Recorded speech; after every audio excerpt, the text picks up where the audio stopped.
This episode of The Inspiration Show is extremely special because I have two incredibly talented and amazing people joining me who are truly some of my favorite people. I'm so excited to welcome Greg and Jesse to the show. They are both incredibly gifted actors and some of the sweetest people you will ever meet. Recently, a production of Parade came to my hometown in Canada, and I was so elated and so honored that I got to see their production and connect with their cast. Greg and Jesse starred as Leo and Lucille in that beautiful production, and it's so special to have them here. Thank you both so much for joining me. This is so special. Oh, thanks for having us. Yes. So, Wow, what an intro. yeah, when did you discover that you had a passion for singing and for theater? Go ahead, Jesse.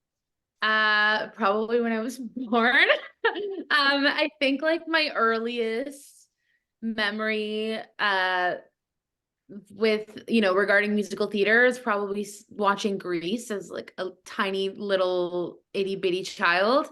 And just I've known the words to that show for probably as long as I can remember. And I don't even know that I think I first saw it when I was like probably like 2.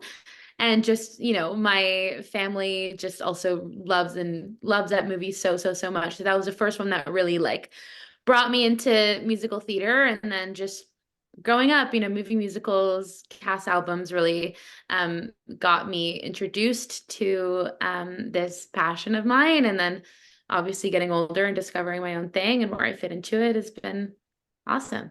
I love that. That's so special how you started at such a young age and, now being a theater teacher, spreading that love you have for that passion. I think it's really special. Oh, thanks.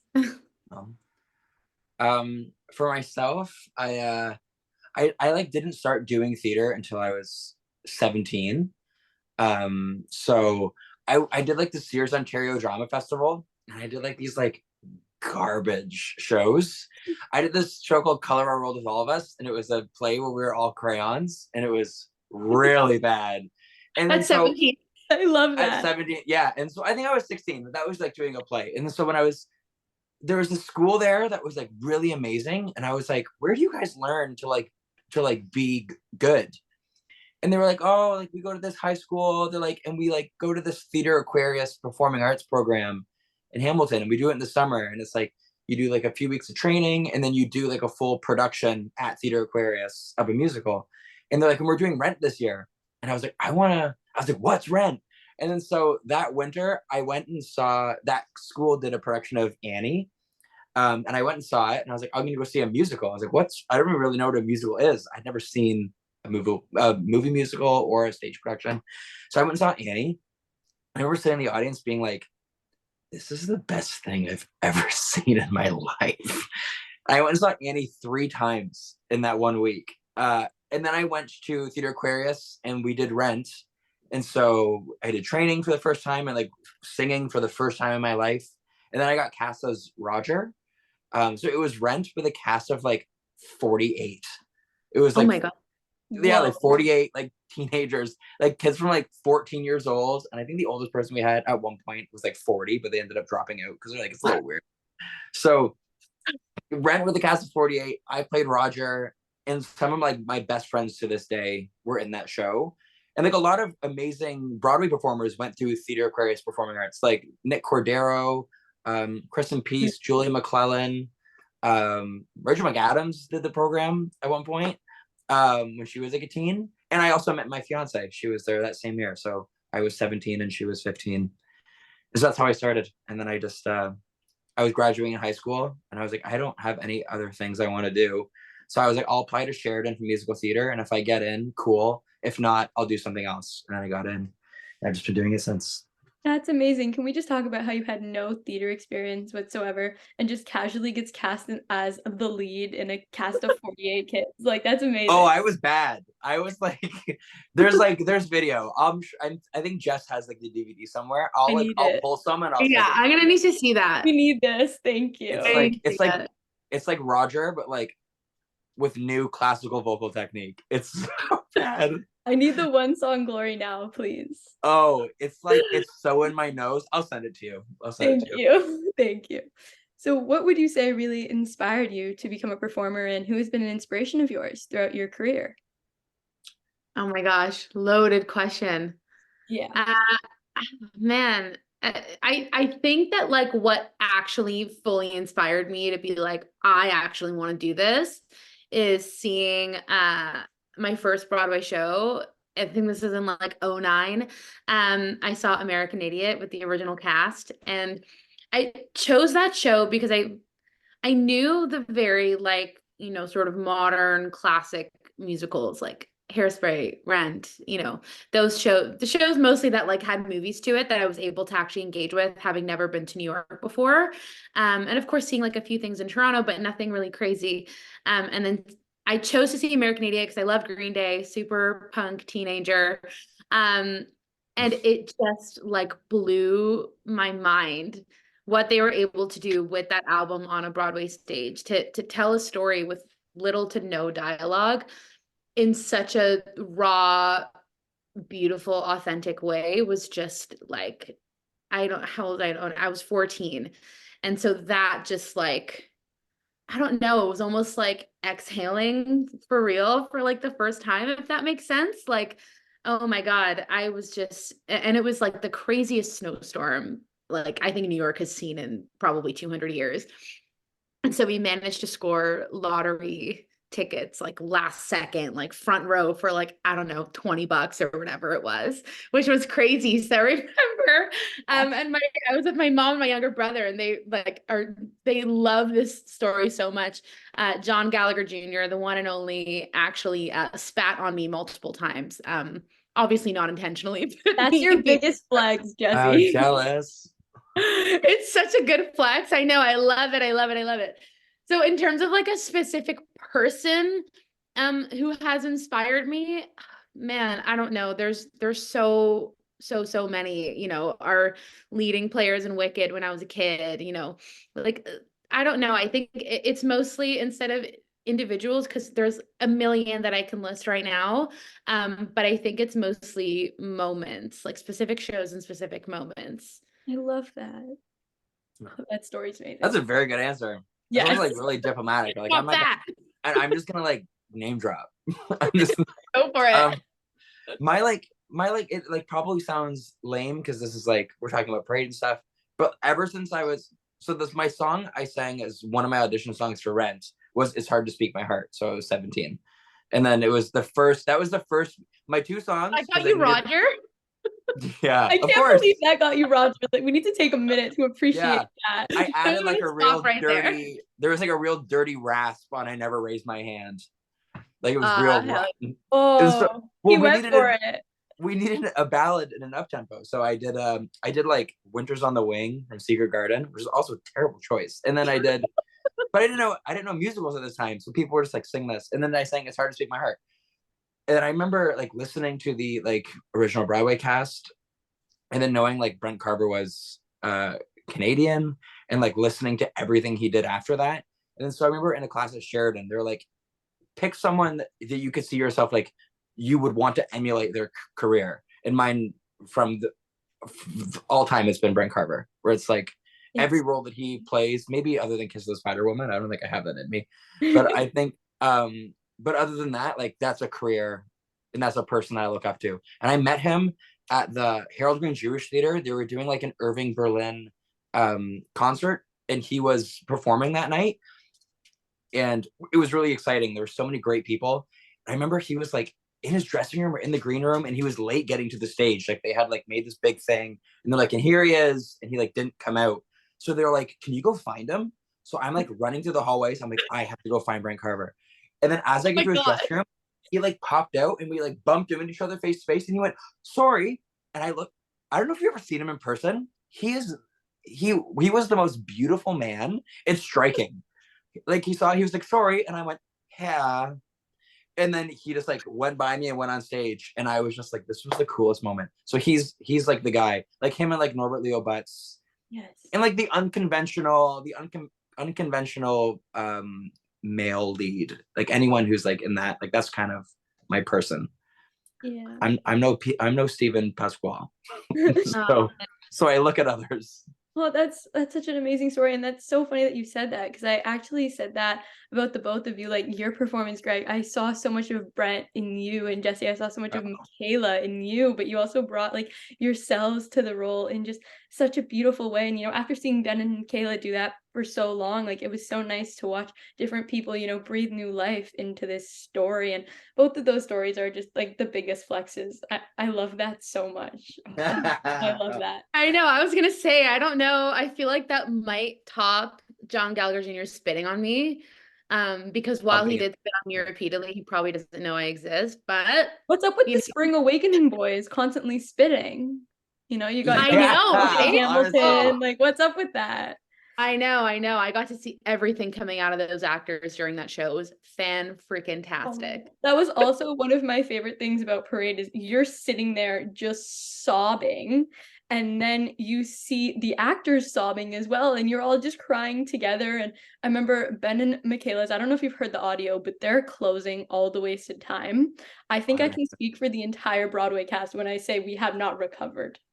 Like that audio of the closing night of All the Wasted Time, the That's tears. available somewhere? It's on TikTok. I will send it to you. But I remember Do Yeah, it. please the do. first time hearing it, I was like, I can't listen to it. And everyone in the cast was like, you have to. It was magical. I sat down and listened to it, and it's just the magic of theater. Just, everyone's crying, and it was just so special. But those stories are amazing. So for our next question, Jesse, I know you touched on it just a little bit, but can you take us back to the first time you experienced theater and how you were feeling at the time? Yeah, I mean, I don't know if that was the first time I ever experienced theater. I don't know if I remember the first musical I saw in person or the first play I saw in person, actually. I feel like that's something I probably should remember, but maybe like The Lion King when I was really, really young. But Yes. I think that like my the bulk of my Broadway passion came from that first experience. Um and then I think from there, like researching the cast, like, who are these people that just like took my world and flipped it upside down?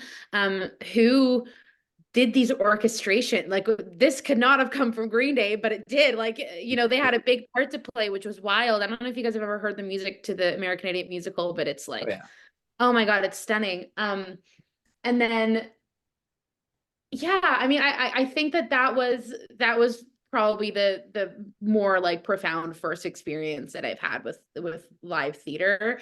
Um, because what that did, like I said, looking into our key players and really looking into all the cast, and from there, obviously discovering Spring Awakening, which I was so lucky to be in a few years, more than a few years, but a little while back, which was also such an incredible experience for me. And letting that sort of allow my theater experience and passion and knowledge and all that to grow sort of like one show, one actor at a time. I love that, and I love what you said about, getting to, like, see the people that, flip your world upside down, and, that's the importance of, I believe, stage dooring. I think it's so important after, getting to talk to the people and, talk to them about their journey. Like, that was me. I had the honor of being the smallest part of Harmony that was on Broadway recently, and I got to meet Chip Zien after I saw the show and, get to talk to him about, How like, was that? being What the a legend. baker in Into the Woods. Like, it was amazing. Like, Yeah. that whole cast was so welcoming and, like, so embracing, and they were just so sweet. And to see another Jewish story be told on Broadway, like it was so special. And then get to meet those people that like flip your world upside down it's Yeah. amazing. Harmony was beautiful. I saw it. It was instantly one of my favorite theater experiences I've ever had. And at this point, I've had a lot. Definitely cannot stage door in that snowstorm after American Idiot. It was wild. Um, I definitely have stage doored before. I stage doored after the band's visit. I think that was the first one whenever like I realized stage dooring was actually a thing. I'm pretty sure it was the band's visit with the original cast. I didn't get to meet Katrina Lenk. I think she might have like snuck out of another door, but talking to the band members, because like they were up there, they were playing, they're not, you know, lead actors or just kind of up there vibing and talking about their unique experience now being placed as actors as a part of this production. And some of them had some experience with acting, but most of them were musicians first, and hearing their stories come to life, and especially such a beautiful story like The Band's Visit. Like I don't know if you guys are familiar with it, but essentially it's an Egyptian band who it's kind of like a funny way that this comes out, but they try to buy a train ticket to Petah Tikva in Israel. But the train, like the person selling the tickets couldn't understand their accents. So they sent them to Bet Hatikva, which is also in Israel, but it's kind of like a rundown, like nothing town. So they end up getting stuck. These Egyptians end up getting stuck in Israel for the night because they have to play a show in Petah Tikva, but they can't get there because there's like one train every day out of this town. So it really just shows these really beautiful, genuine relationships form. And so meeting the actors and talking about that experience, especially given the world that we live in, and the way that we usually think about these sorts of relationships in our real world, it was so lovely to just hear their perspectives on what it was like actually emulating those roles. Yeah, and what even makes it even more special is when you see the people that tell these stories on stage, and getting to see them at stage door. Like that experience with the cast of Parade was so special, and getting to see them tell the story. And then I had a friend who was actually on as young Rabbi the night I saw Harmony, and it was really special to get to see him make his principal Broadway debut and like tell these really important stories. And I think that really keeps me going as an actor when you get to see people step into new life and bring new life to these stories. And it's so special. Greg, do you have the first time you experienced theater and what it was like for you? I think like the first like my like coming online moment to realize that like performing like is a thing. It's not even real theater. It was like I was in grade 7. It's like like you're in grade school and you'd all read a novel as a class and you go around taking turns reading sections. I remember always just being like so friggin' bored. And then there's this one guy in my class, and his name was Raymond Griffin. And when Raymond would read The Outsiders, he would like You did The Outsiders in grade 7 too. yeah, I feel like I know it just never ends. And my grade 7 was a very long time ago. And so when we were reading The Outsiders, when it would get to Raymond would like he would really read it. Like everyone else was just like, then they walked into the store and they took the stuff. He said, "Where are you going with that?" And I was always like, "Oh," but Raymond would like act it out. And every time in class, I was like, I cannot wait till Raymond reads, because then I'm like, I'm actually into it. So it was like that moment. Now? Is he an actor? Better be. No, he's not. I don't know. I haven't seen him since The like Outsider is a new musical on Broadway. At yeah. The Yeah, yes, starring Raymond. Let's go. Starring Raymond Griffin. But I remember for me, I was like, wow. I was like, he like doesn't. First of all, like that's really uncool to do in grade 7. A lot of people think. So I remember being like, Raymond just doesn't care, and he's like, and I enjoy it. So that was for me. I was like, there's like power behind storytelling, in that. That was a moment for me. I was like, I wish I could be a little more like that. And ever since then, I'm like, I like to tell stories. I like to perform because I think if you do a good job of it, people will listen. 100%. I think I told you guys this after your show, but I think the most special thing is getting to see the impact that it has on people. And the 2 shows I got to be a part of, which were Evan Hansen and Parade, I think they both, all theater has a really special connection to people, but I think those 2 shows in general were really special. And when I was actually leaving the theater for your production to come see you guys, I saw this elderly couple on their phones who had Googled Leo Frank. And I said, if one person does that after they see our show, we've done our jobs. And like the importance of storytelling, when stories are like cut too short, or the people who live them can't tell them, I think it's up to us actors to tell them. And I just think that's so special. Yeah, I get that. I agree with that. Yeah. So you both have been a part of countless incredible productions. So looking back on every show you've ever been in and every role you've ever played, is there one specific show, role, or memory that stands out to you? Can I say Parade? Yeah, I know. Of course yeah, you can. It's so hard. I know my answer is Parade as well. Oh my gosh, hands down Parade. Honorable mention to Spring Awakening. Who were you, Wenla? No, I was Martha. Yes. Okay, sorry. Yeah, I don't know how much of a Venla, but my now best friend played Venla, and that's where we met. And Oh, just she's just been my like entire heart ever since. So honorable mention to Spring Awakening. I loved that production. But I have to say that Parade is just my number one. Um, I don't know if I told you this, Allison, but I really didn't know the show when I auditioned for it. Like I'd heard of it, we're gonna but get I into that later too. Yeah. yeah, like I didn't, so maybe I won't like go too much on it, but like I really didn't know it too much. And so getting to know Lucille while, performing as Lucille and, getting to know Leo and everything was just like an experience that I don't, it's so hard to describe what that felt like. Um, and so we actually got cast. Well, I don't know, when the rest of the cast got their calls, but I believe I got cast in May, and we didn't have our first rehearsal until like the end of August. Oh, so So you got to see it before we closed. well, that's why I booked the trip to New York Oh, specifically to see Parade. I like dragged my partner there. I'm I'm like, honored.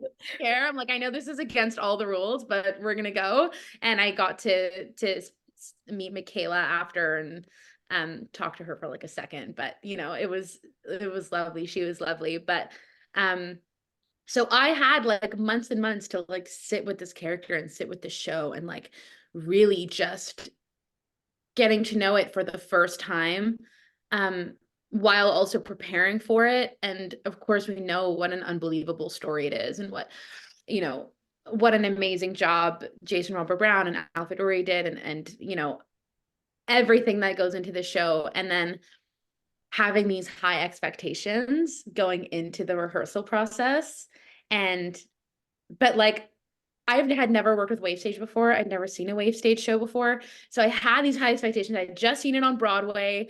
Greg just creeped me on Facebook and we were like texting a little bit before So we got to quickly. meet. But I didn't know anyone or anything. And having the experience actually not only meet but exceed my expectations of what I knew this show could be was just so special. And I remember sitting there during our first rehearsal. Um, and this is just like a classic like Greg and Jesse moment where like we were called for something like very, very brief for the first rehearsal. We didn't really have a lot of like actual work to do the first rehearsal, but we sat there, we ran lines, and then we decided to sit upstairs and watch the ensemble rehearse. And both of us were just like, what are we doing here? Like, it was as if it sounded like the soundtrack, honestly. And it sounded like what I had just seen on Broadway. It was crazy. They had been on the song for 5 minutes.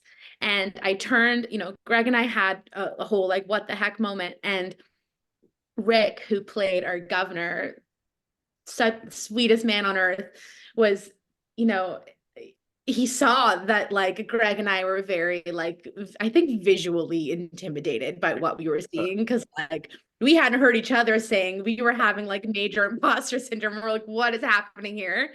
Um, and Rick was saying like, you know, if you're cast in this role, then he gave us a lot of reassurance, which was so sweet. And he was really just talking about what an amazing company Wave Stage is, that like they want to do justice to the stories that they choose to tell, and they put the people in place who they believe will tell the story the best, most genuine way that they can. And that did not really help my imposter syndrome, but it really helped me to like prepare for what the cast would bring. And every single person and everyone in the cast will say it, every single person was so beautifully cast in that show. Like kudos to Sarah Langford. I don't know how she does it, but she did it. And the whole team, not just Sarah, the whole team. I don't know how they did it, but it was just a really, really special Yeah, I know experience. for me, walking into seeing your production, I like told myself like it's not going to be what you just finished, it's not going Hmm. to be what you saw, it's Yeah. not going to be what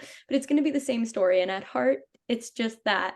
And, you know, going in to see you guys do it was just so special, and I didn't know that at all, so that was really special, and I had such a similar journey. I saw a clip of Ben and Michaela singing This Is Not Over Yet at City Center, and I was like, "Okay, I need to be a part of this in any way possible, like, this is incredible." And then I did my research, I learned more about the story, and I was like, "This is amazing." I reached out to the cast.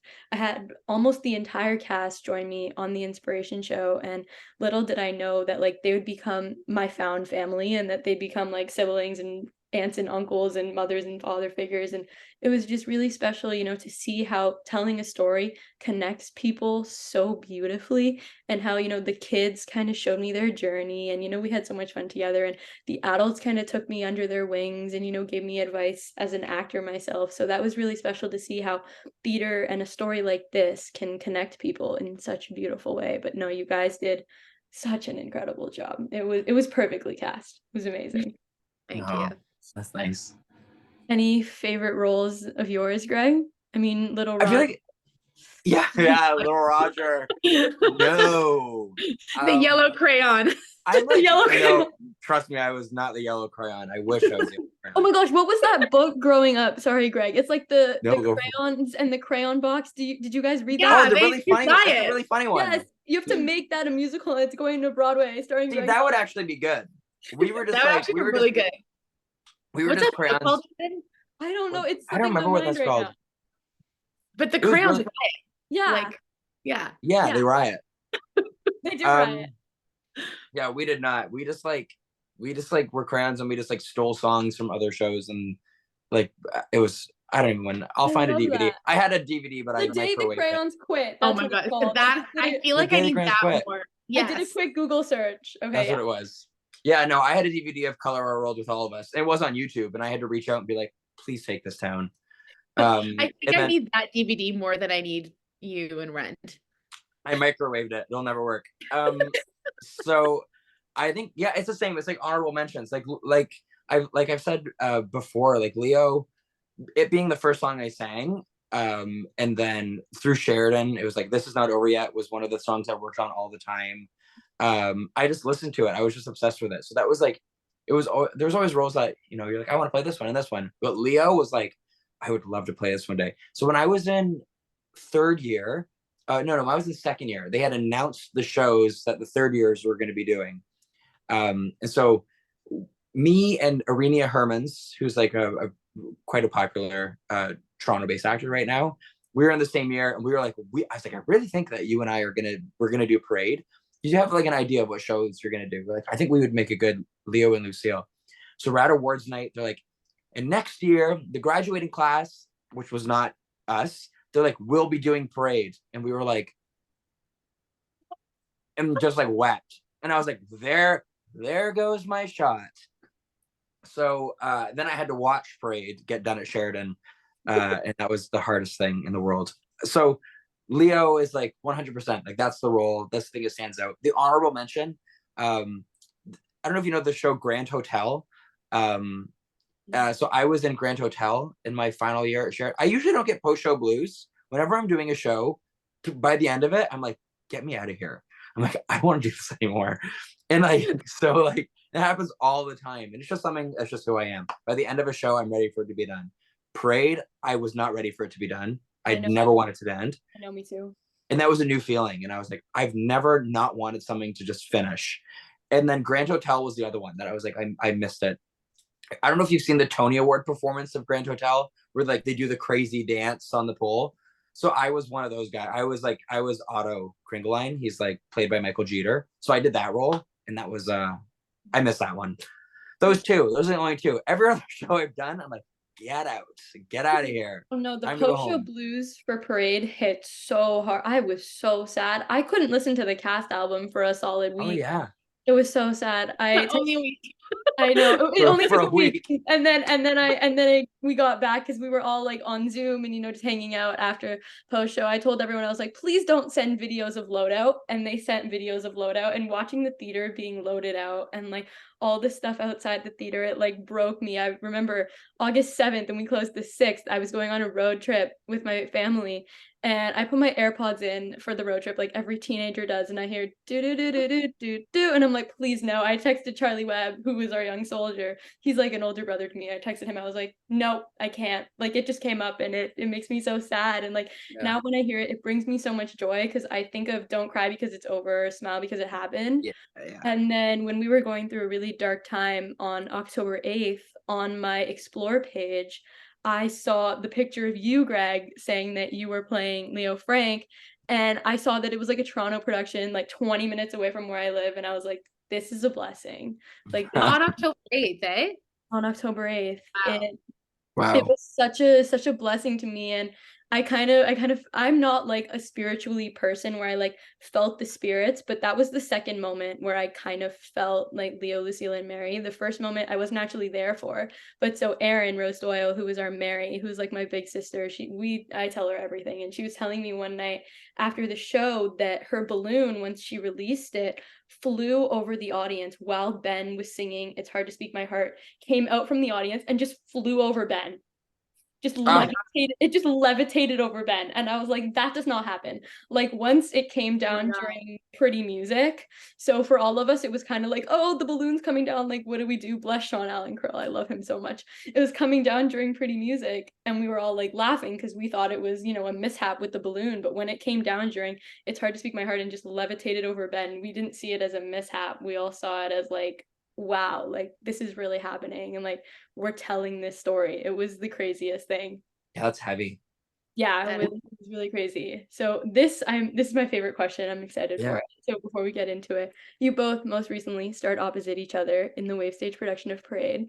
Being the smallest part of the Broadway production truly changed my life, and to get to watch you do it together and star opposite each other in your production was a beautiful and surreal experience for me, and there are truly no words for both of your performances. So before we jump into Parade, I want to hear your first impressions of each other and your first time meeting. So like, playing Leo and Lucille, it's not an easy task, but your chemistry and your talent on stage was just perfect. So if you can take us back to the first time you met, your first impressions your first impressions of each other, and then kind of more deeply what you did as a team to play these incredibly challenging but incredibly beautiful roles. I'm so excited.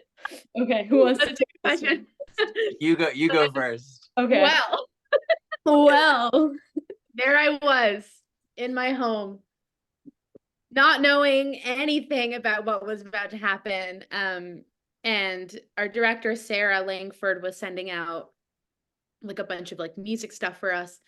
And they were kind of all coming in at once. So I wasn't like, I was kind of doing something else. So I kind of just, left it off, to just sort of look at it later when I was ready. And then I look at my phone and I get a friend request, a Facebook friend request from Greg Solomon. And I'm like, who is that? And I click it, and mutual friends are Sarah Langford and some like theater people I know. So I'm like, okay, because we didn't know who was cast. Like the cast list wasn't out. Like this was in that like period where like we were cast and we had nothing until the end of August. So this was like, I think I'm in this, like, so then I go back to my email, and then I see Sarah sent us, I think it was music for All the Waste of Time. And she goes, hey, Greg and Jesse, here's music for All the Waste of Time. And I'm like, Greg. So I accept him immediately, and I message him and I go, Leo? Oh yeah, that's right. that's so similar to what happened to Ben and Michaela. This is hilarious. Real, that's so funny, Oh my really. God. Oh my God, that's so yeah. Funny. So that was so funny.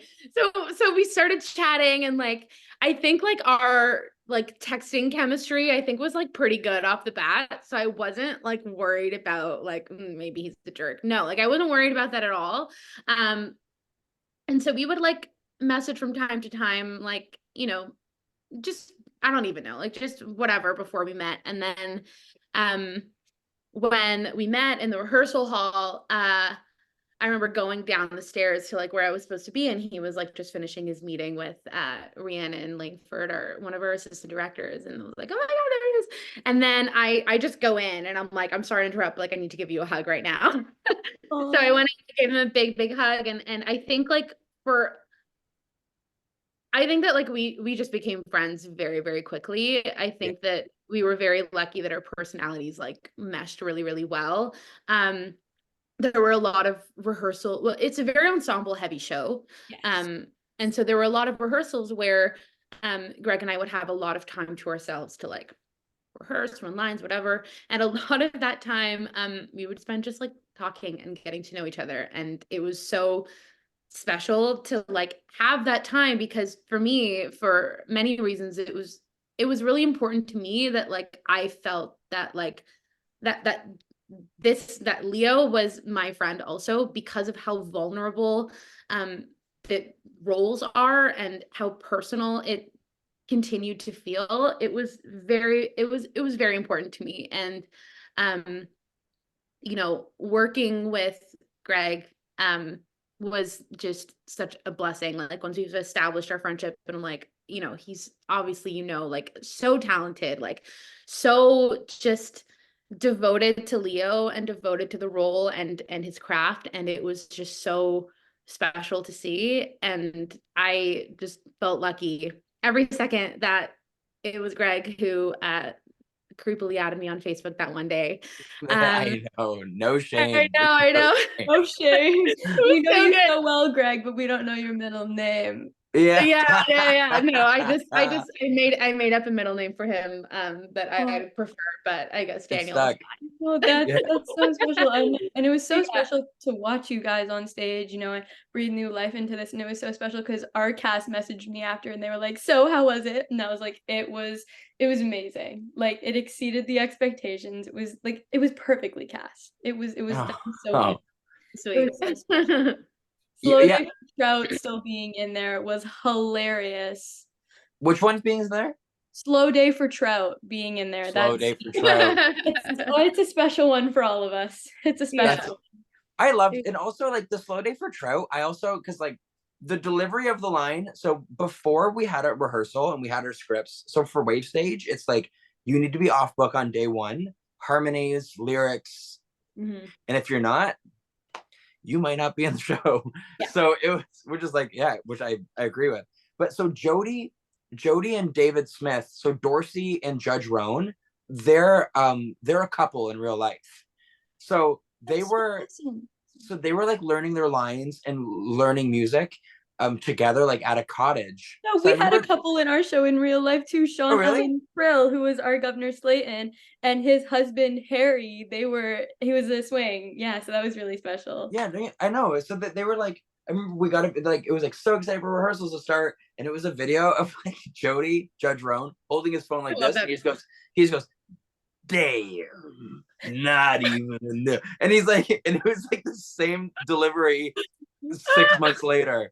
So I remember. So now imagine me who like didn't know the show, and I was like, "What is happening in this video?" Doing? What's happening? It was so, because you guys used the libretto book, right? Because that's the like I've seen the libretto book before, but the Broadway script didn't have that line. And then I think I told you guys the first revival version of it. Yeah. And it's like an ongoing joke. Like I was at the store with Aaron, who was our Mary, and we were in the fish section, and we just turned to each other and go, "Slow Day for Trout." It's an inside joke. What a good line. I know.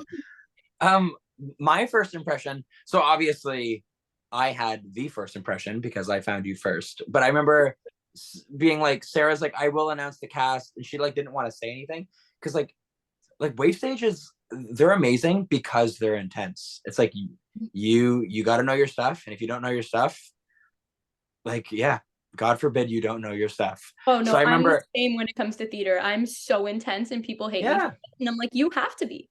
It's like show up and work. Don't show up and learn your lines. Although Jesse helped me learn my lines. I remember on the first day rehearsal, because I was so familiar with the original Broadway cast, I was like, what the hell's mini reprise? I was like, I had never heard of it before. And so that was really hard. That was like on opening night when I sang it correctly. I was like, I can't believe that happened, because it's probably the first time.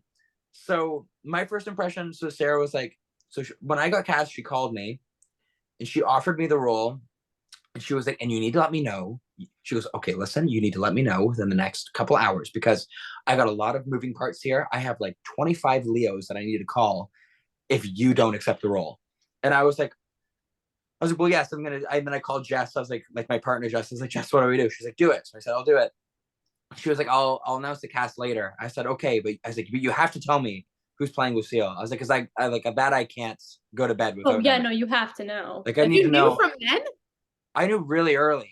But I didn't know but so then it wasn't until I think it was like the emails with the music that I saw like your last name tagged in something. So then that's when I added you on Facebook. Because I was like, I've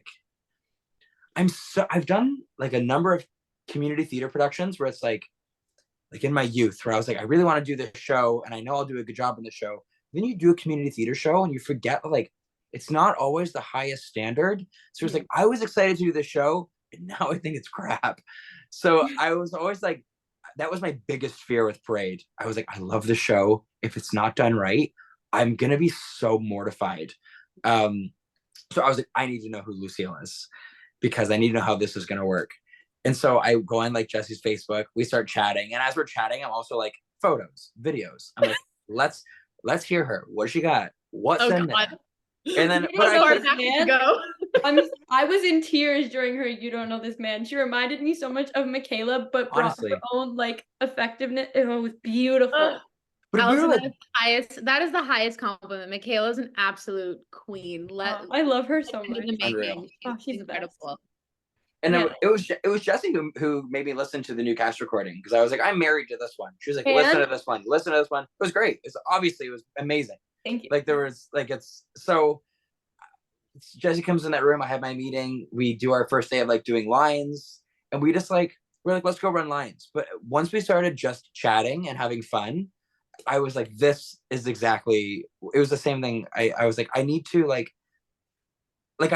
love this person, and Jesse is like the most easy to love person you'll ever meet. Yeah. And it was like within like a week where it was like, let's go early and go to Starbucks, and not because it felt like work. It's like let's just do it because we both have the time and we like chatting. So that was a great first impression. And then we listened to them sing the opening of the show, and it was breathtaking. And we were just like, this is crazy. And then it was like our first rehearsal, we got to sing together because there were a few rehearsals before we actually got to sing together. And I think we started with like, it was probably like, what are you waiting for? And like Leo at work. And so I think that was probably the first one. And I was like, all right. I was like, so she can do that. Can she do the other thing? And they're like, why don't we do, I think you did your stuff first. It was like, do it alone or you don't know this. Yeah. And I remember sitting there and it was the same every night on stage, specifically during Do It Alone, when it's like right in my face. Yeah. And like, when I would like think about that scene for myself as Leo, I'm like, I think he feels like he's got his tail between his legs. I also feel like he still feels a little frustrated. But the way Jesse does that song, no matter what choice I thought I had made, I was like, I can't help. I'm gonna cry. Because the power in her voice is so overwhelming in the most beautiful way, where it's just like, I literally feel like my organs are shaking. No, my organs were shaking during your schma, Greg. Oh, that's sweet. You know what? That's the schma is all the way the performance like came about was obviously Jesse just after every rehearsal, Jesse was like, beautiful, awesome. And then it was constantly like, this is how that's pronounced. And I was like, thank you. Do that for me every time. My mom does that too with Malchutzo because she's the Hebrew teacher, and every time she listens to the cast album, she goes, "Oh Ben, sweet Ben." Oh no! I need to talk to your mom. Did your mom see the show with you? No, but she's seen it a million times. But she knows it's the Yiddish way. So I was like, 1913, Marietta, Georgia. He said it the Jewish way, sure, the Yiddish way, not the Hebrew way. Sure, okay, that makes sense. Yeah, so I also trust that Ben made that a conscious choice. Yeah. Wasn't he like a cantor or they had I think I don't know how many cantors they had on the show, but they had cantors and rabbis working with them on the show. No, but I think I read somewhere that like Ben used to be a cantor. I don't know, Yeah. maybe I'm making this up, but something, yeah. Am I making Make that it up, up. or is No, that, he sings Put it his in print. prayers at like his family like Shabbat table, and it yeah. makes me so happy seeing those videos. It's amazing. Well, the Shema, Yeah. like the my performance, like I always like tried to give it a little chutzpah, like You did. because I was like I'm gonna.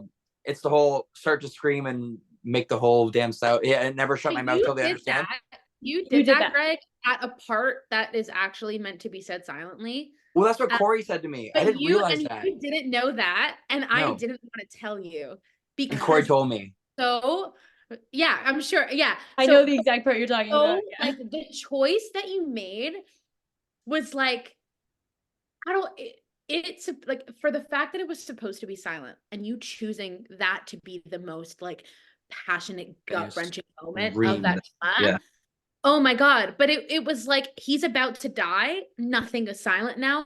Everything is going to be out in the universe. It's yeah, all pouring out of you seconds before Leo dies. And it was just, it was Gorgeous. it was gorgeous. Really, yeah. really gorgeous. It's Nailed a it. terrifying moment. I know that's I mean, it's a very hard moment to do, but that was like every time that came when that finished, like you just like feel your body like like you're just Yeah. shaking. But it What was was so yeah, what was so crazy for me was seeing people that I know tell that story. I think that was so hard for me, and especially during the yeah, because we had Charlie and Jake kind of release Ben, and hmm I kind of saw them as like older brother figures to me. So, to get to see them do the most horrific things a person could do on stage every night, besides, having that story be as gut-wrenching as it is, and then some of the choices that you guys did because of the way your stage was set up, because I know in the Broadway production, the center where like Ben kind of stayed, he was really there for like the entire production on the platform. yeah, And you guys didn't have the platform, but it really hit me most after verdict, where like Jesse kind of rubbed your back at the end when they said guilty, because they didn't do that in the Broadway production because Michaela was kind of further away from Ben at yeah. that moment.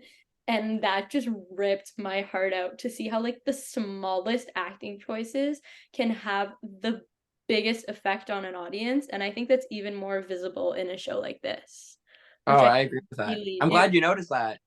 yeah, no, it was so beautiful. Like I kind of reported back to everyone after seeing your show because they filmed all the videos for me, and everyone who like didn't film videos, I was texting on the group chat. I was like, they did this, which was so crazy, and they did this, which we didn't do, which I thought was amazing. Like it adds so much more when you see those different point of views and how people kind of see that story. Because I know a lot of high school productions have done parade in the past, not really here in Canada, but like in the States. And I Mhm. just think it's so special to see how everyone breathes new life into this story and how everyone like approaches it. And specifically Ryan Vana, who was Stand By Leo, he played young soldier in high school, and then to get to see him revisit it as Stand By Leo and to be in the ensemble was really, really special to see how everyone is so connected to the story. And I remember just seeing like a 30-second clip of This Is Not Over Yet and feeling so connected to it. And what was so special to me is, I mean, closing productions have always been so hard for me, but I think it was especially Parade that was really hard. And then when I thought like that chapter of my life was closing, to see it come back in such a haunting way, but in such a beautiful way, I think was so, so special to get to see. Oh, good. I'm glad. Yeah. That's really sweet. We kind of touched on it a little bit, but I want to hear more about your parade journey. So were you at all kind of familiar with the show and story before your production? And why did you feel that you needed to be part of telling this story? And I know, Jesse, you said you didn't know the short story so Yeah. well. What did you really do to, help kind of be more familiar with it and kind of get into Lucille's head? Yeah, I mean, I didn't know it at all. I'd heard of it, and I knew that it was one of those like, really sort of like instant classics, I guess, when it premiered. Um and so I didn't, it wasn't really, I don't know why I didn't know it. I just didn't. Um and then I had taken a long hiatus from theater. And I was just like so desperate to get back. And so I followed all these like theater pages, and I saw that Wave Stage announced Parade. And they did that like when was it announced? Like, I don't know, maybe like I want to say March of last year, something like that. And that was, I think, when did the Broadway revival premiere? February, something like that. Mhm. Okay, so all of my like Broadway, I follow like a ton of Broadway pages, but they were all like, really like hyping up this revival of Parade. And I didn't know Michaela, but Ben Platt he's, of course everyone knows Platt. My He's a God. legend, right? So I knew Ben, didn't know Michaela. And I love Jason Robert Brown. The last 5 years is one of my favorites. And so I didn't know, I knew that there was hype around it, and I've seen like maybe little clips here and there just from whoever would post, but I didn't really know about it. And so I saw, okay, Parade. Like I'm gonna listen to a couple of songs. I read the character breakdowns. I'm like, okay, pretty much for a female role, my age range. It's pretty much Lucille and the ensemble. And so I went to the soundtrack, and that when I searched Parade, the revival soundtrack is the first one that came up, and I listened to You Don't Know This Man, and just Michaela's voice is intoxicating. Everything. Like, She's oh everything. my God. And as soon I was like 5 seconds into that track, and I'm like, oh yeah, I'm submitting to this. To get to look up to Not take very her, long. yeah, and watch her in this production was everything. Yeah. Yeah, she did not disappoint when I went to see her in person. And no, I Not remember the first time hearing the soundtrack, I called Erin because she's originally from Texas. So she has that accent. And then I remember hearing Picture Show for the first time and now working on it for a project that I'm doing. And I get to sing it with her, which is really special. And I called her and I'm like, that's not you on the soundtrack. She's like, it is me. I promise. That's just the Mary voice. That's just the accent. And, getting to connect with Liliana about, being a little Canadian playing Mary and, getting that accent. It was really, really special, to get to be so close with your cast and to make those relationships, because the people that this show in general gave me was just so special. Yeah. So I know you had your little high school fallout with Parade, Greg, but now finally getting to do the role and just being incredible. What was that like, and how did you prepare? Yeah, it was the same. Like I actually didn't see the post that Wave Stage was like, we're doing Parade. I like got this like random direct message in my requests from Sarah, and I've never met Sarah before. We weren't Facebook friends, and I get this message, and it's like, audition notice for Parade. We're casting blah blah blah blah blah. So I like look at I never look at my message requests, but I just like looked randomly, and I was like, who's Sarah Langford? So I looked this up. I see we have mutual friends, some people from Hamilton that have done shows with Wave Stage, and I was like, this is so bizarre that I got this weird DM from someone I'm not friends with. So I was like, what do I do? And I said to Jess, and I was like, it's community, like it's non-paying. And I was like, but I really want to, I think I actually kind of want to do it. She's like, it is all the way in Toronto. Like you have to go to rehearse in Toronto. I live in Hamilton. And I was like, I know. I was like, but like this one like feels like I really want to throw my hat in the ring. She was like, well, I don't, she's like, then just do it if you want to try. So I submitted, and for my audition, I did like rule number one of auditions, but it's like, don't sing a song from the show. But at this point, like, so I had stopped performing. Like the last show I did a show at the Lighthouse Theater in Port Dover where I was like playing guitar and singing some songs in a play. But I stopped like putting so much weight on it. I was like, I'm just gonna like do other things, and that I might do that some other time. So I'd kind of given up on performing. I was like, I need this audition. I have nothing to lose. I don't care. So I was like, I'm going to audition, and I'm just going to sing It's Hard to Speak My Heart and send it in and be like, this is the only role I'm interested in. Here's me doing like the song. And I think even in my application, I was like, I'll make you proud. I was like, I won't let you down. And I was just like, He'll really? make you say howdy, not shalom. He'll do it. Yes, you have no idea. Like I was in my thing, I was like, I got nothing to lose. I really want to do this role. So I'm just gonna like break the rules and be like, if you like me, you like me. If you don't, you don't. And then I got the call back, and Jesse and I actually got together after we closed, just to like have like a little postmortem, and we watched each other's audition tapes, which was really fun. Yeah. The cutest thing ever. Jesse, what did you sing? I sang Dying Ain't So Bad from Bonnie and Clyde. So good. I love Bonnie and Clyde. Iconic. And then I did that, and then I got the call back, and then I did This Is Not Over Yet. And then the callback scene was the scene like, oh God, like you think no, I was at home all night, like I didn't even know the child. It was just that little chunk of text. And then when I found out I got it, I just like I know it's the role's been done by some like really great people, and I was like, but I was like, I will glean, and I'll be like, I like this person because they do this. I like this because they do this. I was like, but I do want to do something a little different. I was like, so I need to know everything. So I bought a bunch of books. Like I bought In the Dead Shall Rise, and I bought The Case of Leo M. Frank. I bought like 4 books, and then I just like crushed them all. And I read everything, and I was like, oh, this is different than the musical. Like the musical doesn't include this part of the story, and there are certain things that I was like, knock that out of my head because that kind of contradicts the musical, so I'm not going to worry about that. So I just like did as much reading as I could.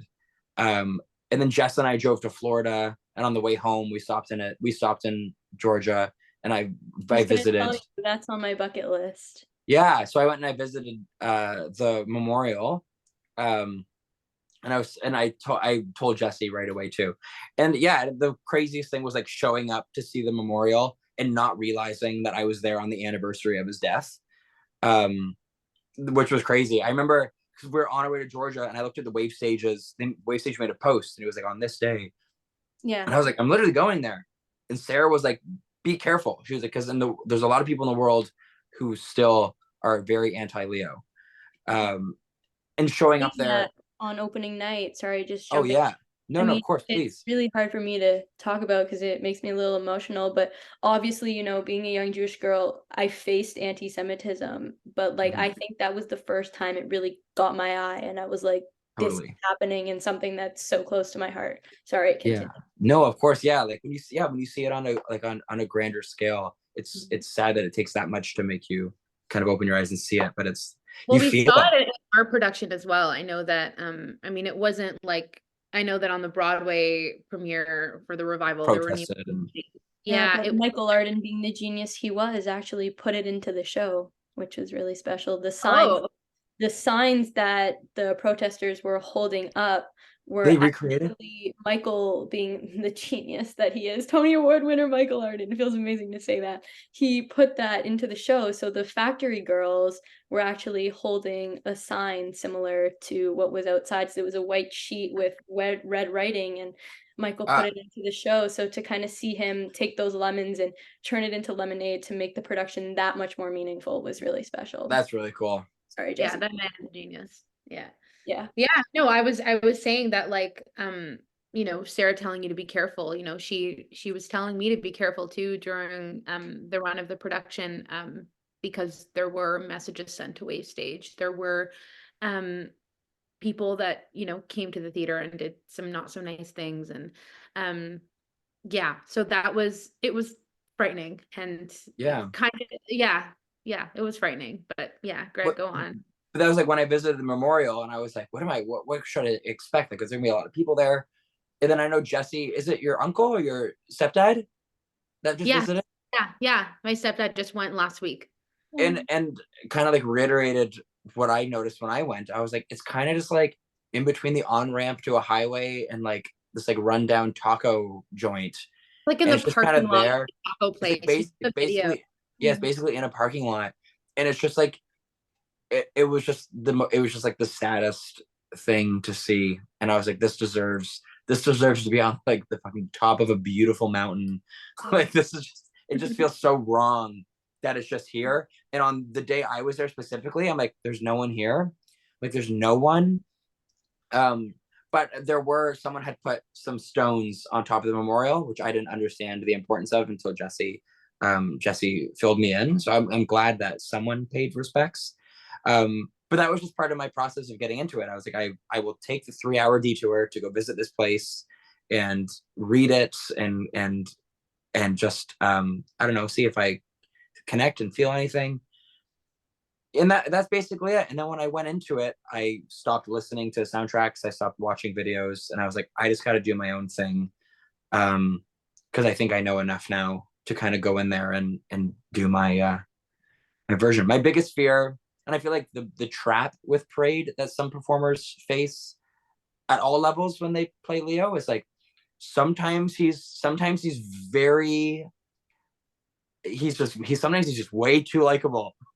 And sometimes it's way too the other way, where he's like, every time Lucille comes in, he's like, Rah! And so I was like, that's not it. I was like, so I just approach it from a humanity standpoint, where like I love Jess. Like, I love my fiance more than anything in this world.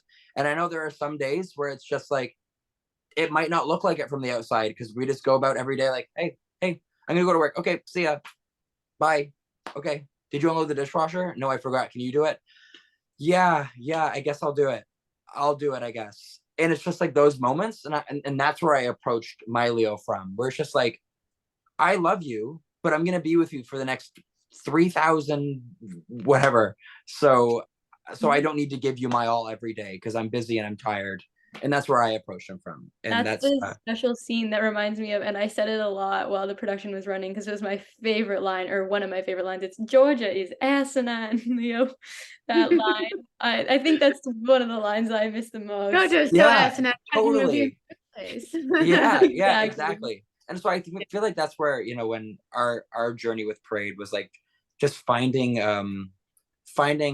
I don't know, everything from me at least came from the monotony of being like, yeah, I love you and we're married forever, but my life is going to be, I'll work at this pencil factory and then one day I'll get old and I'll die and you'll cry and then you'll die too. And then that's where I approached it. Cause then, I don't know, that's where I found my flavor, I guess.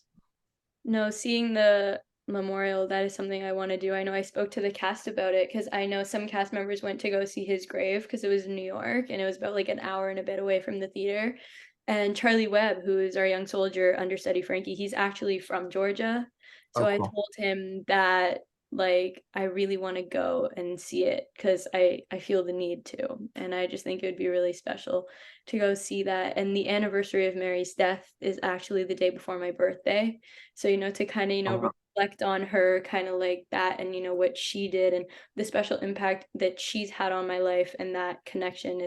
It's really special to see how, people that you've never met that I consider historical figures, and then, feeling that connection to them exactly 100 years later after what mhm. happened is crazy. And I think the show really opened my eyes to we're 100 years into the future.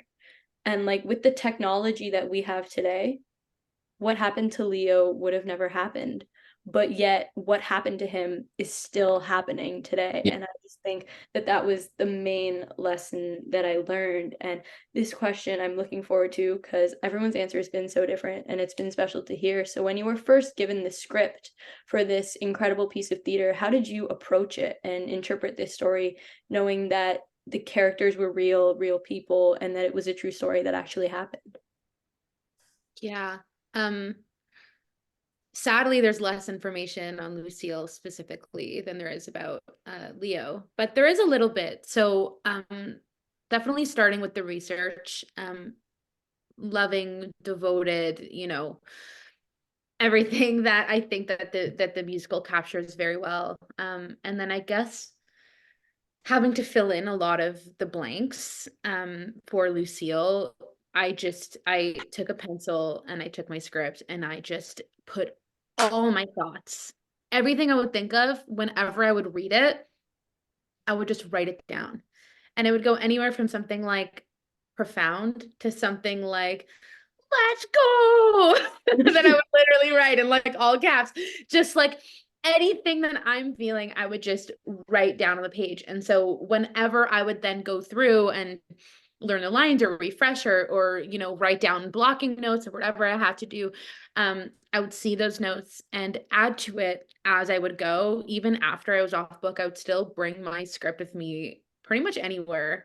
And add to it whenever I would think of something. So whether it was during blocking, during sessions with Sarah or Rhiannon, where, we would really like dissect the characters and what was happening, just continuing to just get all my thoughts out. And I think that from there, I was able to find a version of Lucille that was truthful to me.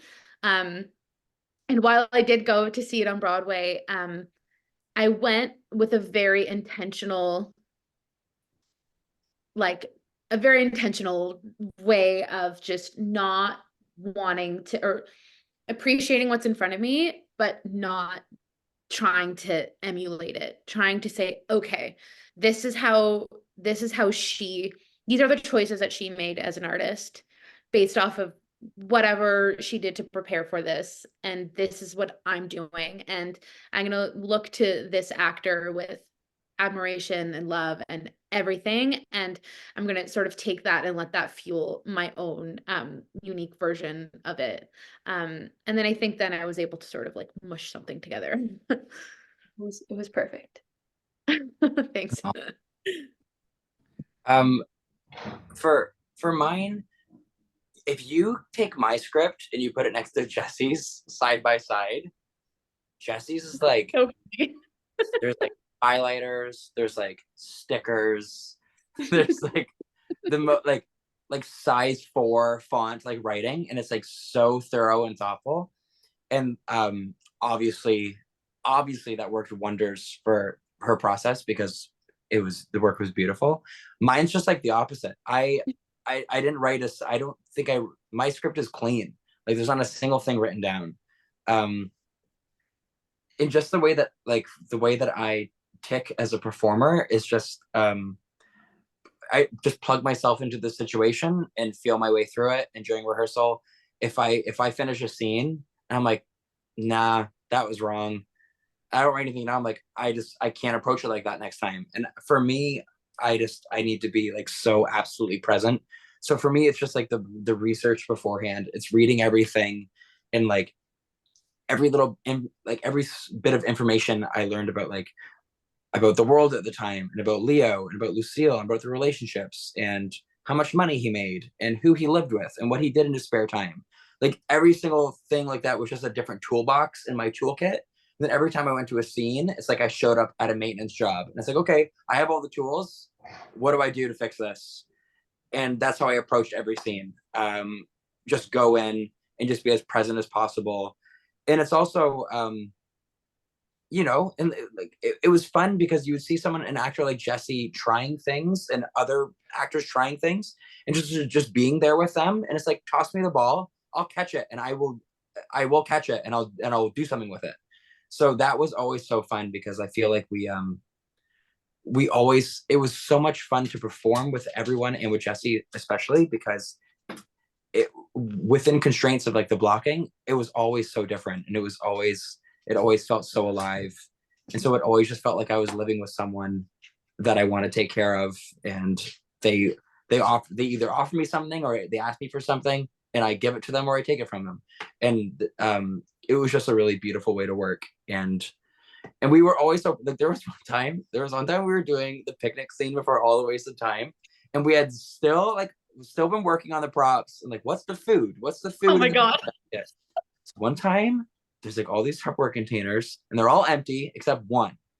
So she opens the container, and it's just like 3 hard-boiled eggs. They were deviled.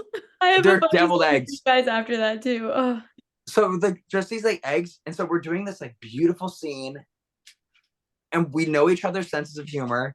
So she's sitting at the picnic, and she takes an egg out and puts it on the plate, a single egg, and hands it to me, and I could not get a grip. It was the funniest thing, and I was like, this is so stupid that we just have this egg. But you just like gave me a look. I gave you a look like, did you do that on stage or in a rehearsal? No, we were doing runs. This was like towards the end of the rehearsal process. I believe this was a run. And I was surprised that like Sarah didn't stop it, because we just gave up on the lines and were just crying. But like he just had like a little like twitch. And then I knew, and I was also very surprised to see the eggs, because I'd seen the eggs were also in my basket for You Don't Know This Man, but I guess we had moved them, whatever. They kind of moved a little bit during the rehearsal process before we decided where they would live. Definitely not in the basket. But so that was the first time I opened it. I'm getting to, and we worked with real food on stage, but not so much during rehearsal. So I'm like, I have to do something. And so I opened up this thing, and it was a fake egg. Person in our cast, Taya, she's so talented at making fake food, an amazing, super niche talent, that it wasn't anything about the egg in particular. It was just how good it looked, and just how taken off guard we both were in that moment, and tears streaming down the face. Leo being like, what is all this? Like, wow, look at the effort. And you're like, yeah, I write you 3 eggs. 3 eggs. Happy picnic. Date Wait, night. Happy There 3 were eggs. four, happy date okay? night. She gave Four. away the booze and kept the 3 eggs. And then we, also there was, I think it was during a show. It was either dress rehearsal or opening. But we had these like little like fruit like tarts. That And was one was during the like show. that was a lemon tart, and it like flew off a plate and landed like sunny side down. And so like during the scene, I'm like, Leo would clean it up. So I go to take this tart, and it's so old and gooey that it's like welded to the stage. And I'm like, Oh, there was a fresh tart. So it was a fresh tart. So I had to set up the basket. I think this was our second show because I learned from that experience. Mhm. So we worked with the food. I think we had the butter tarts for the dress, and then for the whatever, we had different tart. It was a new tart every day, basically. The fridge had a bunch of them for me. Um, and so we used the butter, and so I used the lemon, but the lemon were much stickier. And so I had to set up the basket in a way that would allow me to like, take everything out of order. So I would have the food on the bottom and the blanket on top. And the tarts were like lovely presented. So when I whip out the blanket and I start setting it up, the tart goes flying. I didn't even see this happen. I just see like little crumbs. And then Greg gave me like a little smile as he like sort of put like it back. I was like, Oh, God, here we no. go. Yeah, no, we had like not prop mishaps, but like some of my favorite prop stories is like the blanket that the young soldier used to wrap Lila around. They used that again for Leo and Lucille in All the Ways to Time. And yeah. they also had a little basket for the picnic, and then they would have little beers in it because when young soldier and Lila came out at the end of the Broadway production, it was them in like modern versions of their characters saying that Leo's case was reopened in 2019 and it still hasn't been solved. So some of the cast members would like look in the basket and like see the beers and be like, I'm seeing you later. But like they were fake beers. And one of the cast members who actually, because they were on stage the whole time for like the trial, actually knit a blanket and by the end of the run had a full blanket. So that was the blanket that she made while she was on Broadway doing Parade. And That's so cool. I think it That's was so just amazing cool. because like it's such a deep story, but when you have those like not essentially funny, but when you have those like prop moments that make you laugh or make you grin, like it brings so much joy because I can't imagine how hard it was for you guys, getting to be a part of it, but not actually doing the show. Kind of like I never had that experience of stepping away from the character. Like it's so hard for you to, tell this story because it's so emotionally draining. And then, Oh, yeah. coming home at night and just being like, what the heck did I just do? Like, I can't imagine what it was like to kind of separate. But now, kind of for the smiles, what was your favorite scene, song, and memory from Parade? Like are these like a three, like a scene, a Yeah, song, scene, memory? song, memory. Yeah. Uh this scene it's all the ways to time and the picnic scene leading Yeah. up to that. It's the tears. It's you know what? It's not even that. It's like we've just been to hell and back. Yeah. Like basically the very beginning, we've been to hell and back. And now, things are looking up and we're just with each other and it's just fun and it's just light and it's nice and it's like we're laughing at eggs and butter tarts and whatever, but really like these little smiles and these giggles, like they work in the scene. And so I think that by the time we got to that scene, it was almost like breathing out a little bit. Of course, we go right back to hell very shortly after, but it's such a nice break from the intensity and the constant heartbreak. And then sharing that scene with Greg was just so much fun. I think it's all that until See You Sunday. See You Sunday is when it See You hits. Sunday. Yeah, See You Sundays when that hits, and I would be backstage by the time he would say that. And so just hearing that echo, I would just like backstage, I'd put my basket down and be like, oh, Yeah. one of those things. Yeah, okay, now I gotta go get changed, but Yeah. My favorite song that I would sing, I think I know you can't pick between Do It Alone and You Don't Know This Man. I'm sorry. it's You so you don't tough. have to It's pick. I'm tough. sorry. I can't pick a favorite Probably, song. you know So what? I love doing Do It Alone. Because Greg would always have a little tear at the end, and I thought it was really cute to just be like right up in his face and see that little tear. But I think that my favorite song to do is You Don't Know This Man. something so special about having that with Ian. Ian Parsons, our Britt Craig, who was just brilliant, brilliant talent. Um, and then just, that's like, I think, one of our, like, this is like our relationship here. He's like, I'm trying to like write a good story. And I'm like, don't mess with my husband. I'm going to get right in your face. And I would always see these little like spit bubbles fly out of my mouth as I was saying that, like, you can't really control when you're in the moment. And so that was really funny, but probably to sing would be that one. The song that I loved to watch, as, messed up as it is in the context of the story, was probably That's What He Said, by Sheridan Myers. Brilliant. Oh my God, Conley. Respectfully, that song is a banger, but Yes. it's a context in the story, I can't do it. Hearing Joseph, that's the point, right? Yeah. That's the point. Like, the point is to make you uncomfortable, and the point is to make the audience complicit, almost like we're toe tapping, but really he's singing about pretty heinous things. And so, like, what does that say? But the way that the music's written, the way that the audience wants to react, like, do you clap at the end of that song? Yeah. Right? Chardon did such an incredible job. And it's so hard for me in that moment because I'm so horrified. And I'm like, I have to like stop my toes from tapping in my shoes because it's like, it's so good. And he is just using that stage. He's using every inch of that stage to just give it everything he has. And that's his moment. And he was such a joy, such a sweet, sweet, sweet joy. So talented.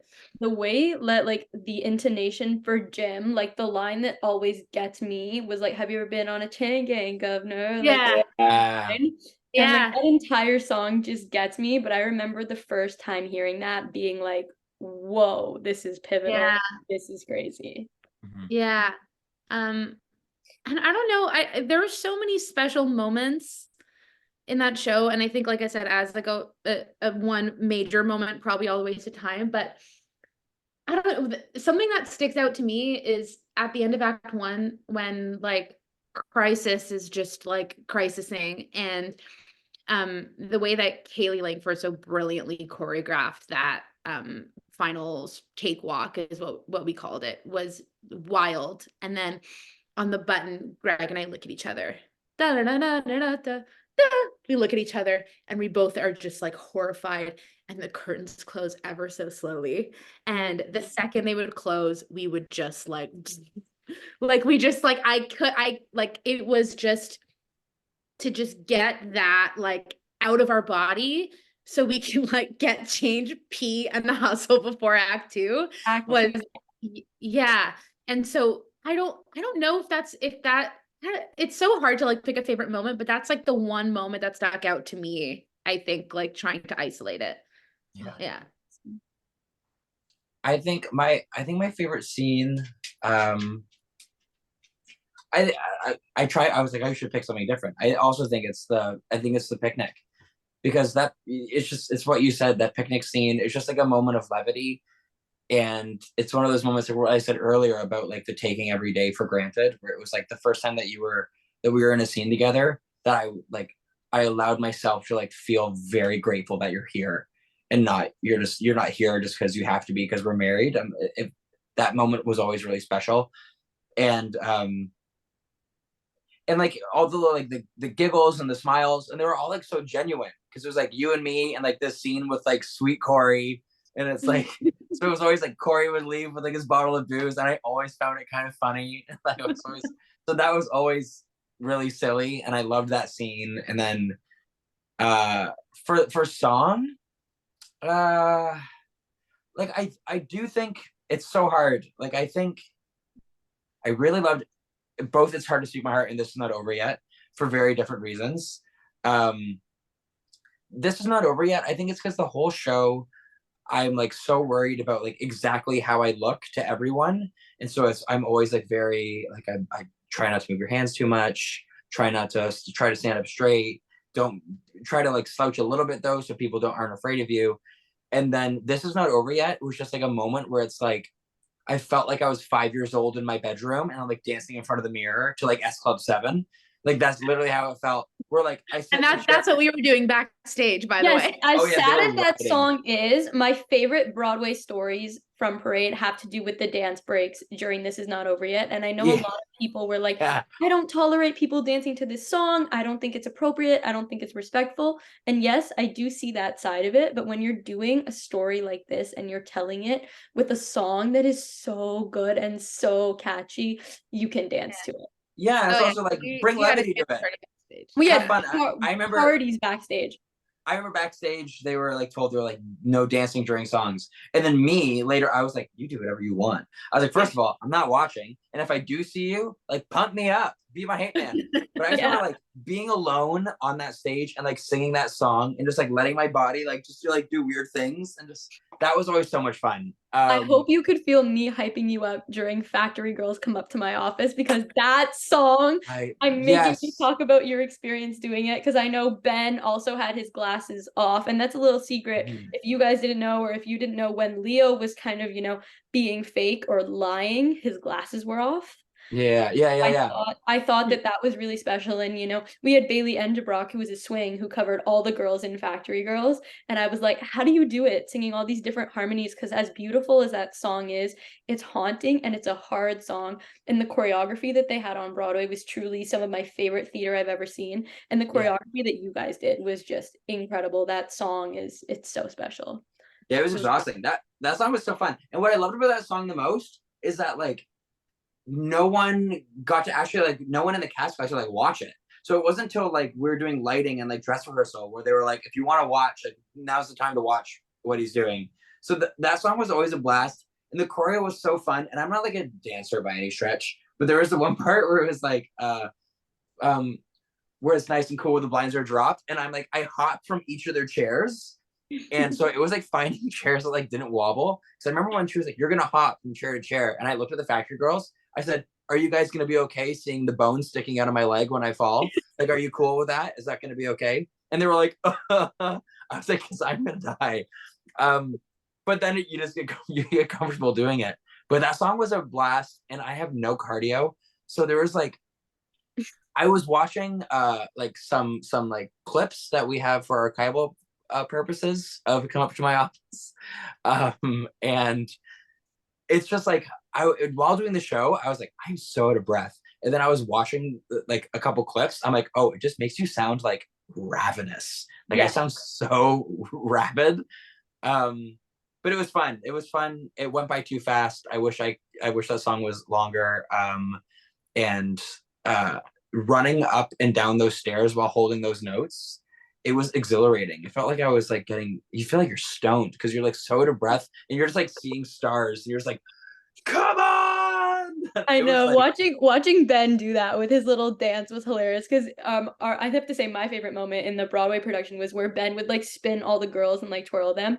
And mm-hmm. Sophia, who was our Iola, told me the story where they were wearing like skirts, like which was their uniform, Yeah. and her skirt was loose one show and she had to give Ben her hand to spin her. So she gave Ben her hand, he spun her, and her skirt fell down because the Factory Girl uniform, like the quick Oh no. that the Factory Girls had in that show to put their aprons on were insane. The stories that they've told me were hilarious, but I cannot imagine that number and the dance, the lighting, it comes together so beautifully. And your Real Big News with the newspapers was amazing because I know Jay, for like the Broadway production, Jay was standing on the thing and everyone was just surrounding him, and it was just a chaotic number, but it was so chaotically beautiful. And then to see the way you did it and incorporating the real Leo on those newspapers, because in the Broadway production they had the projections of the real people. So it was so special to see how that the real people were put into the story so differently and so beautifully. It was really awesome. I completely agree. That's really nice. Yeah, no, that was really special. So for our final question, this is a special one. Looking back on everything you have achieved in this industry, what advice would you give to your younger self entering the industry? Oh. It's like in RuPaul's Drag Race. Like, what would you say to 5-year-old Greg? It's like, Yeah, this is a question we ask everyone, no matter what they do. yes. So is this like advice to myself, like as in like a performer just starting out, like Yeah. what now? Okay. Yeah. I would say, don't be afraid to do the work And what I mean by that is like, it's so easy as a young performer to let feedback and, you know, everything that other people say sort of like get in the way of your performance by like, you know, thinking like, okay, they told me to do this differently. They told me this isn't working. That means that I suck, or that means that now I hate them. It's like, no, like not at all. And like, it's so easy as a young performer. And I say this to my students all the time because I'm very big on like giving feedback that's, of course, positive, but, you know, constructive feedback is huge. That's how you learn, right? Having to constantly remind my young actors to just like, it doesn't take away from anything that you did, but this is how we level up. And you will, even the most professional top line actors will always get constructive feedback. And that's the way we grow. And so I think that saying that to my younger self is, I think, very, very, very important. Yep, Yeah, constructive criticism, it's how you learn, it's how you get better. totally. I would say like the biggest thing is like stop comparing yourself to others, or Mhm. stop trying to emulate others is like the biggest thing, because I think everyone individually has something very special to offer, and you lose that really quickly when you don't recognize that you have something in you, because you're like, that person's really good and they don't do that, or they don't have that, so I shouldn't do that thing that I do because obviously it's not working for me. I think it's like holding on to that. And like I said, being someone who stopped performing because I was like, I just don't want to do this anymore. Mhm. There is a real thing in this industry where it rewards the people who are the most persistent. So Mhm. eventually, a lot of people give up and they step away from it. And if you're one of the last ones standing, you're going to get the job. So it's like, if this is what you want to do, don't stop. Like, don't, there's no such thing as momentum. It's the thing is just showing up, being the person, and being reliable. Um, I also find the biggest thing with theater is like, our contracts are 3 to 4 months. Be the person people want to be in a room with for 3 to 4 months. There's no space for egos. And that's something how I always, my biggest thing is like, be the easiest person to work with, be the kindest, be kindest to everyone from the top to the bottom. Because really that's what it comes down to. Talent is one thing, but do I want to spend 4 months with you is the biggest thing. And that's advice that I give to every performer. Yeah, Exactly. I love it. It's perfect. Greg and Jesse, thank you so much for joining me on the Inspiration Show. I have so much love for you both, and I'm so grateful to have you in my life and to get to look up to you both. Thank you for inspiring me. Thank Thank you. you This so is fun. much.